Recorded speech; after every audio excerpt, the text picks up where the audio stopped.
जहांगीर खान की क्या लगती है? জাহাঙ্গীরের বাড়িতে গিয়ে হুঁশিয়ারির পর ফলতার রাস্তায় যোগী রাজ্যের দাবাং আইপিএস, লিস্ট ধরে ধরে কেন্দ্রীয় বাহিনী নিয়ে তল্লাশি।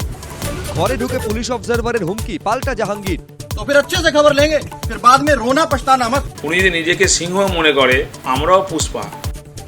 বাড়িতে গিয়ে খোঁজ না মিললেও আইপিএস এর কনভয় পেরোতেই পার্টি অফিস থেকে বেরিয়ে এলেন জাহাঙ্গীর।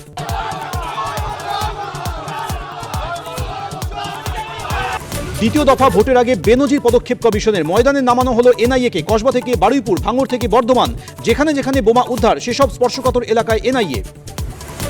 শেষ দফাতে অবাধ ও শান্তিপূর্ণ ভোট করাতে পারবে কমিশন। মোতায়েন প্রায় 2 লক্ষ কেন্দ্রীয় বাহিনী। নিউ টাউনে বিশেষ কন্ট্রোল রুম থেকে নজরদারি, থাকছে 38,000-এর বেশি পুলিশ। নর্তকীর সঙ্গে ভিডিও পোস্ট করে এনকাউন্টার স্পেশালিস্টকে নিশানা মহুয়া মৈত্রর। যোগী রাজ্যের আইপিএস এর বিরুদ্ধে মামলায় হস্তক্ষেপ করল না হাইকোর্ট। ঘণ্টাখানেক সঙ্গে সুমন, রাত 8টা। রাতপোহালি শেষ দফার ভোট। কাল 142 আসনে নির্বাচন। 7 জেলার সব কেন্দ্রে সব খবর সবার আগে। এবিপি আনন্দে 100 ক্যামেরা কভারেজ। বাংলার বিধান কাল দিনভর।